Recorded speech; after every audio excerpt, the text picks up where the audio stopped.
incredible documentary. I mean, this is. How did you know at the start of this that this guy was going to be as big as he would end up being? Mystic Mac. Yeah.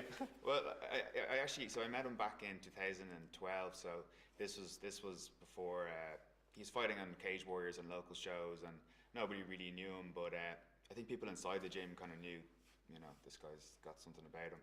So I'd made documentaries about his teammates, Paddy Houlihan and Owen Roddy, and Conor was sort of looking at us going, why aren't you filming me? so we did, and immediately after talking to him, he just has that infectious self-belief. He's just telling you he's going to beat this guy, he's going to beat that guy, and he's got that charm as well. So we just immediately were drawn to him as a character, and then, I mean, yeah, it's crazy to believe that it's got to here now. But I mean, thank God, look at him. he is something special, Yeah, because he has the ability to back up the mouth, essentially. So he can go and say, I am going to be the greatest fighter pound for pound in the world, and then do it. Now look, Conor has backed up everything that he's ever proclaimed, and you can only come out with these grandiose statements if you can back them up, so everything he's done, he's followed through on, and I suppose that's what makes him. There's lots of great fighters out there, who mightn't have the yap, and there's lots of good yappers out there that mightn't necessarily be as good in the ring, but Conor is just that kind of perfect alchemy of the two, where he's just a brilliant trash talker. He sees, there's always a strategy as well, though. Conor, as you say, he's always thinking 2-3 steps ahead, It puts himself in the deep end by saying, I'm going to beat that guy in the first round. Everyone, you have to. It makes you train harder, and I think that's what has been the case throughout his career, so far. Yeah, and as you can see throughout the film, he doesn't let any adversity stop him. I mean, he gets injured, he fights on, he gets beaten, he fights on, he picks himself up, dusts himself off, and wins again. Yeah, I mean, you can name on one hand the amount of fighters who would go into a massive fight against someone like Chad Mendes, who's a wrestler with the torn ACL. That takes incredible self-belief. So I think even if people, there's a massive divide about who likes him and who doesn't or whatever. But first and foremost, he's an incredible athlete, and Ireland should be proud of that. Yeah, I hope that brings people around a bit to kind of what Conor does. Throughout the film. Yeah. He faces huge obstacles, and he doesn't take one step backwards, and it's just literally dusts himself off and let's take it on, let's get on. And I suppose that moment you see, even in his defeat, against Diaz 1, I suppose that to me is one of the most powerful moments of him, because I suppose we're used to seeing this guy was all going one way, that he's just beating everyone before him. But in defeat you learn a lot about a guy, and I think you learn a lot about Conor there.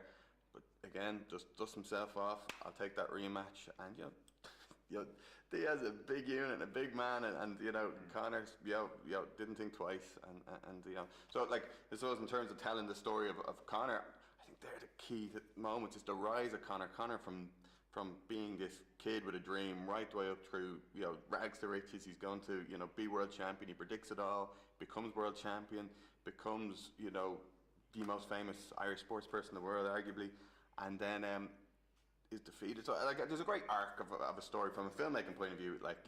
You cut the script a bit better. Well, that's it. It is the classic sports movie metaphor. It's the guy who wins, and then his downfall comes, and he has to build himself back up again. But this is a guy whose downfall came, and he was already I'm just bouncing straight back. Yeah, I think people almost he gets more popular almost in defeat, because he's very humble, and I think that's when he's a true role model for people as well. I think people really, almost popularity grows if he ever loses a fight, but I don't think he ever plans to lose a fight or anything like that, so. Yeah, but having that redemptive kind of theme in the film, and seeing a guy, you come back from where he was, because as we say, he took on Diaz in the rematch, but there was moments in the third round where Conor was on the back foot and he was in trouble, and everything that's followed on since, two-weight champion, fighting Floyd Mayweather, none of that would have happened, if he had been beaten in that. So he take risks. No other fighter takes the risks, that Conor takes. It's good that he lives in Vegas, because he backs himself pretty much all the time. He's essentially the house, and he is going to win. Yeah, you can see that. No, Conor's. has always, I suppose, backed himself 110%. I know when we first met him, I think that was what was the most immediate thing about this guy. Such self-belief. Yeah. Conor, I mean, I met Conor back with John Jones back in, I think it was 2014. John Jones is at the time was the pound for pound best fighter in the world. He's the lightweight champion. The guy's huge, and Conor saw him, and he has a little spar with him, a little mess. And he's walking back into the hotel, and he says, "Yeah, I could take him."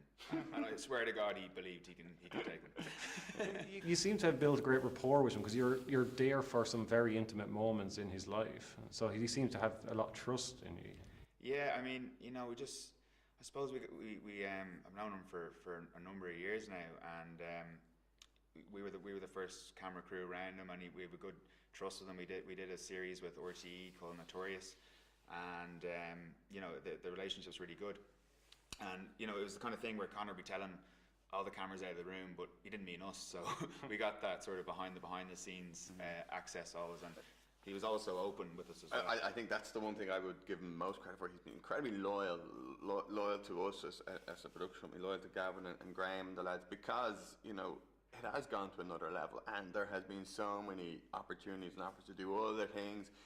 But in fairness, he's always said, no, the guys who were with me from the start are the guys I'm going to back. And so we've got to get this great opportunity. For us, it's really exciting to be making the Conor McGregor film, the Conor McGregor story. And look, he gave us that opportunity. Yeah, and you've gotten to see. Then you've gotten to be on the inside for possibly the greatest light sports story of all time. Yeah, and you're right there on the front line, like, actually in the crossfire. Sometimes there's a great story where Dara McCarthy, the cameraman on it, arrived in Vegas off a flight, and straight away Jake Shields throws a coffee at him in the middle of a foray in the press conference. So you're right in the middle of it all, and it was just great to be a part of it all. Yeah, and the UFC gave you great insight. It gave you great. They seem to have allowed you to be there, and because I think that's wanted us to be there. I think it's worked for both sides. Conor has become their biggest star, obviously, and he's selling the pay-per-views, and I suppose there's a level of trust that has to be built up as well. I suppose they're used to doing their own in-house productions, and they have brilliant production teams in-house who shoot really good things. If you look at their production value, their productions, really, really good stuff. So I suppose there is an element of them trusting us, even all the fight footage that they license to the film, that's rare. So I think that's what's made it such a fight film.